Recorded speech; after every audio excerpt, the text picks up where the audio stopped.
The spring of 2019, I was finally ready to purchase my next vehicle.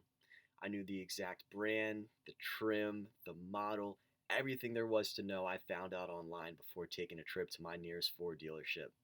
As I walked through the endless rows of used vehicles looking for the perfect one, I came across somebody that I can only describe as my future mentor. A few days later, I found myself walking that same lot, but instead of looking for my perfect vehicle, I was helping customers find their own. Little did I know at that time, I became part of one of America's best kept sales secrets, that being the US car market.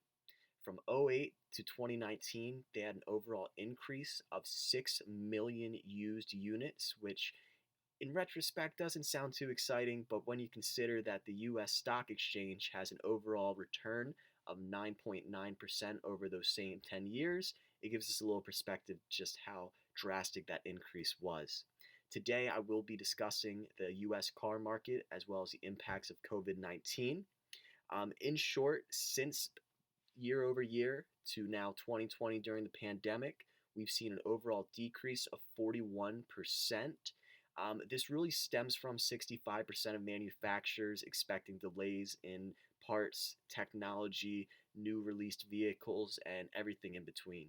This also led to about 38,000 layoffs, which is rather substantial for such a vast sector of the US economy. First, we'll take a look at the performance of the US car market over the last 10 years. Once again, we saw that jump from '08 to 2019 of those 6 million units. And overall, we're seeing about an increase roughly of about 2 million units per year.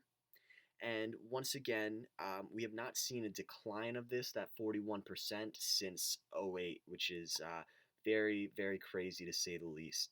JD Power, a leading resource in the automotive community, was expecting a 80% decrease in sales volume. So 41%, just over half of that 80 anticipated, but still a very, very scary figure to say the least. Next, we'll talk about the hurdles that car manufacturers are facing in their assembly. A perfect example of this is Ford Motor Company's assembly line. Basically, at the moment, if anybody has a fever over 104 degrees, they are immediately removed from the facility, as well as every other employee. They take a full 24 hours to sanitize and bring the whole facility back up to their standards, but that also means that they're down another 24 hours to make new vehicles. Also within that, all employees are required to maintain 6-foot social distancing, as well as wear respirators too. Another huge impact of COVID in manufacturing is the fact that a lot of domestic manufacturers, Ford, Chevy, Dodge, they receive a lot of their parts, engines, transmissions from overseas and Mexico and Canada. At the moment, the borders are very, very tight due to COVID, and that leads to Ford having a number of trucks ready to go, but no motors or transmissions, so they're just sitting in Kentucky waiting for their day to come.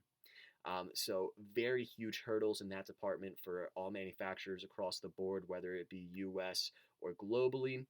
Lastly, we'll discuss the layoffs that stemmed from the COVID pandemic.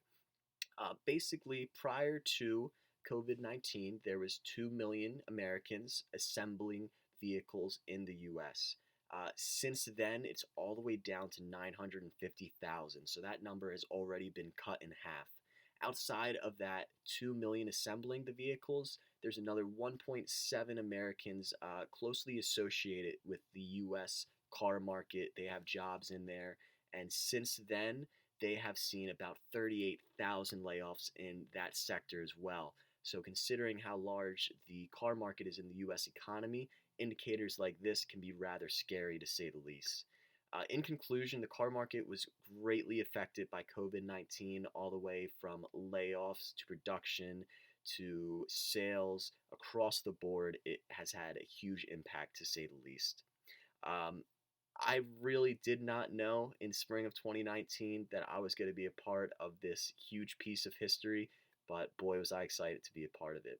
And really, the best thing that we can do for car manufacturers at this time is just to go back to our original consumer buying habits, knowing that things are safe, times are good, and that it is the proper time for us to get into that next vehicle.